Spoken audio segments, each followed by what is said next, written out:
Hello, Justin here. So I'm gonna make another video from my living room. Don't mind this thing in the background. That's an inversion table.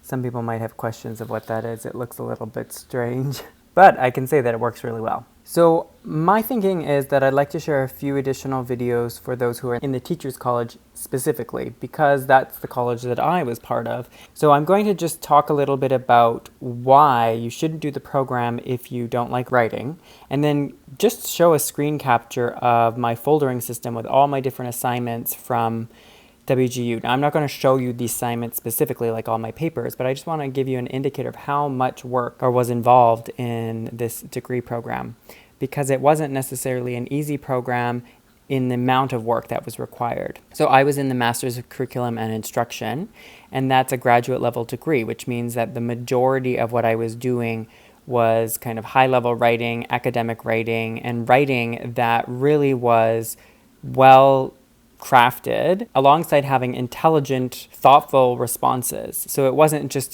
quick, easy responses. These were things that really required some investigation and research or prior knowledge into the area. So I'm going to switch over and share my screen. Here is all the different folders of the different courses that I took in the master's program. And the program I took was 30 credits. Now, the Masters of Curriculum and Instruction is different in 2021 in comparison to previous years. So even the last 10 years, the curriculum is generally the same. They just revamped it. So the courses are not going to be the same titles. There may not be as many courses. I don't think that there are 11 courses, as well as a capstone, which is kind of like a course, you could say. And there's the reason why it says 13 here is because there's an orientation. So when I go into, let's say, the first course, I have two main assignments, and there's two documents here. So there's a PDF and a Word file, and each one, let's click into it and see how many pages is one paper. So this paper that I did, the Introduction to Curriculum Theory, was 13 pages, and this is double-spaced generally, so I'm not going to walk through what that actually is. But what I will say is each paper was about 3,000 words. So if we think about 3,000 times about, there's kind of around 28, 29, 30 papers, that's about 90,000 words throughout the whole program. If I go into learning theories, there's a lot more documents. Now, it looks like these are all separate files, but again, we have 2 files for each assessment. Actually, we have 3. So in my program, you had to do a paper in relation to a lesson plan, and the lesson plan was actually quite comprehensive. So the lesson plan was, in some cases, it was like 5, 6, 7 pages long.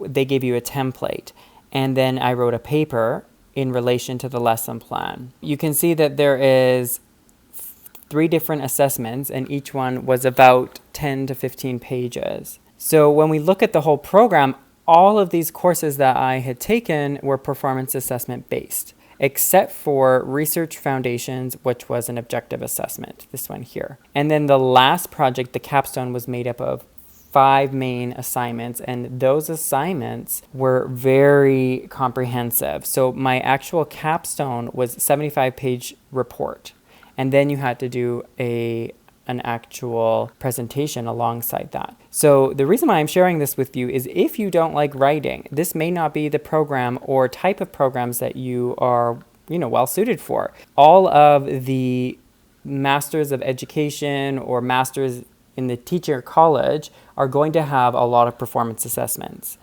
So in order to do well on those, you have to be able to basically come in with good writing skills. They don't teach you writing necessarily. Even in the orientation, it's not about kind of getting you oriented to academic writing and learning about how to do well on your assignments. It really was just a very basic, there was a goal setting exercise through this GROW model that I did for my mentor, and then there was another kind of very basic goal setting exercise, a performance assessment, and kind of a predictor of how you were going to do, and that was it. So you have to come into this program ready to go, ready to write.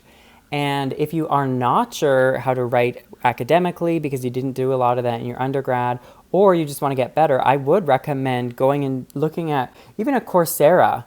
So if you go online and, search for a Coursera, you might be able to find writing basics, academic writing foundations, something to kind of give you the background, and then practice. Hopefully they'll have some sort of exercise for you to do. Or maybe you can take at your community college some sort of writing course. Again, this is academic writing. Now there were some performance assessments. So there was a performance assessment in instructional theory as well as instructional design that was a presentation alongside a presentation in the capstone.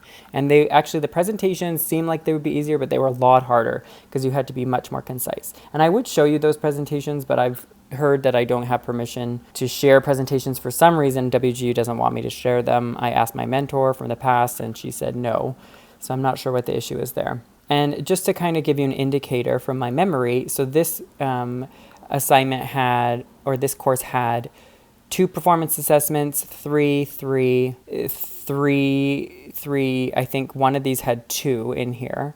And then most of the other one had kind of 3, except for this one also had 2. So most of them have 3 or 2.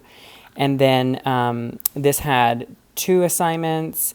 And then you had to create a proposal, which was 1 assignment. But however, that assignment was very long. It took me a ton of hours to do the research proposal because you pretty much had to craft an idea of what you were going to do as a huge capstone, which again was a 75-page report and a study you had to do through action research.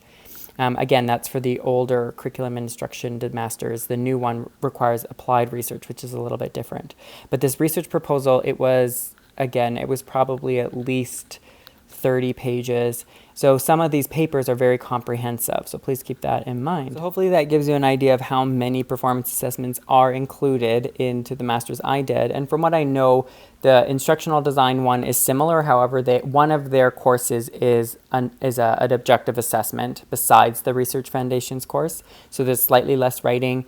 The Learning and Technology course in the Master's College, it has a couple web projects where you have to create some sort of digital website or digital portfolio online. So that won't necessarily be writing, but it will be performance-based where you do have to put a lot of work into researching and compiling your idea and building some sort of online tool. And I think there's a couple courses that are like that in the Learning and Technology.